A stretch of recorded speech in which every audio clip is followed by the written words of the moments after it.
The release of 2 American hikers from an Iranian jail has hit a snag. Iranian judges say they are still reviewing a $1 million bail plan that would release Shane Bauer and Josh Fatal. The judges stepped in after Iran's president said he believed the hikers would be released in a matter of days.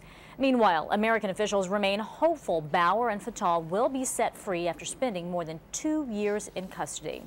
And for more this morning, we are joined by CBS News foreign affairs analyst Pamela Falk. Thanks for being with us. Absolutely, Betty. All right, this back and forth, a lot of people very hopeful that they are released, but we're hearing a lot of different things. It's very similar to what we heard when the 3rd hiker, Sarah Shurd, was released. So is this a good sign? It's a sign that there's a division between the judiciary and the president in Iran. Ahmadinejad is who announced the release, and then the judiciary said they would not go for it yet, or at least they were considering it. And so what you're seeing is a division between 3-way, really. It's the judiciary, it's the parliament, and the president. And what the judiciary doesn't want to see is the president making that decision.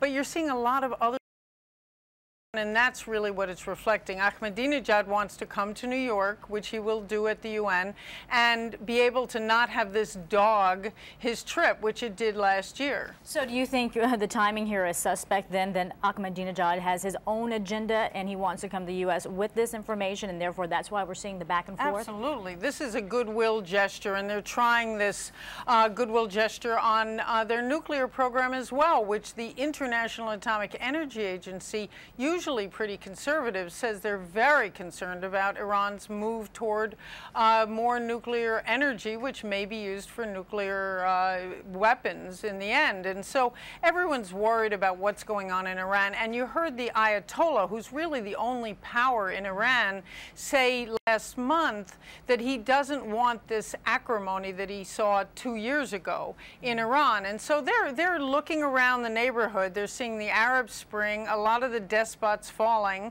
and saying, how are we going to hold on to this? But anytime you hear this kind of a division in public, it means they're fighting. And obviously they're reading from different pages, and there's a power struggle going on. I want to shift gears now because there are a lot of big issues on the agenda at the UN General Assembly next week. One is a request by the Palestinian Authority to be recognized by the UN. Now, Israel and the U.S. are opposed to that. Tell us why that is, and what do you expect is going to happen of this?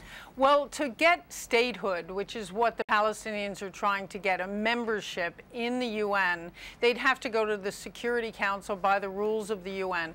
That would not pass because the United States has already said, and the Obama administration said it would veto it, and they have veto power there. What they may do, and what it sounds like they may do, is take it directly to the General Assembly. Now, we heard from the new General Assembly president today, who's from Qatar, that they've never seen what they're proposing, the resolution. It would have to be negotiated, and it may very well not take place when all the heads of state are here. But what they're looking to do is change their status from observer entity to observer state, and they seem to be moving full steam ahead. Now, on the other hand, the U.S., the European Union, Great Britain, Israel are all trying to very last-minute negotiations to get this off the agenda so that they can get peace talks back on.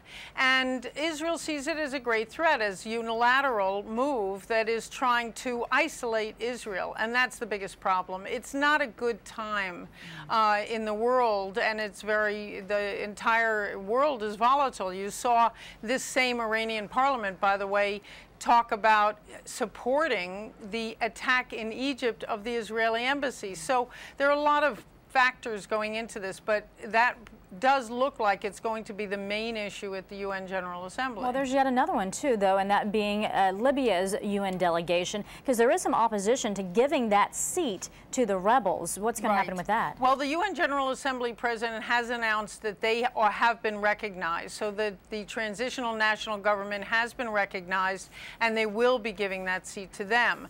Now, there was this meeting in Paris in which basically the international community came together to try to get a lot of money to bring the rebels, to unfreeze the assets that were taken of Muammar Gaddafi, who of course will not be coming this year to the General Assembly, and that's moving forward. So you'll hear from that. You'll also see a Security Council meeting on conflict resolution, because Lebanon is now the president of the Security Council. You'll see a big meeting on Somalia, because the famine is only getting worse, and you'll see a nuclear issue and counterterrorism. So there are more heads of state coming this year and heads of government than last year and any year before. So it does promise to be a very high-level meeting and interesting. I mean, you'll see Mahmoud Abbas, you'll see Hugo Chavez is coming. Who's not coming are the Castro brothers or Gaddafi, but it does promise to be a very interesting meeting, because there's so many issues on the agenda. There's a ton of issues on the table, a lot to be resolved, and we'll be looking forward to seeing what comes out of that meeting. Pamela Falk, we do appreciate your insight. Thank you so much. Sure.